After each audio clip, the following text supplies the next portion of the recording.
Good morning! April 17, 2024. Ngayon po ay gusto na nang matulog ng aking baby. Katatapos niya lang maligo at pagkatapos maligo, syempre gusto niya nang matulog kasi masarap sa pakiramdam ang bagong ligo tapos matutulog na kasi fresh sa katawan. At ito na nga po at isasayaw ko na siya. With matching kanta pa yan ng You Are My Sunshine.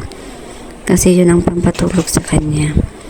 Kaya nga po ngayon, sinasayaw-sayaw ko na at nakadilat pa ang mga mata niya dyan. Pag mga ganyang style niya, ay kasunod niyan pipikit-pikit na. At mamaya-maya ay tutulog na siya. Hanggat wala pa po akong pasok, mami's duty muna ngayon. Susulitin ko kasi pag may pasok na ako, parang hati na yung oras. Thank you po.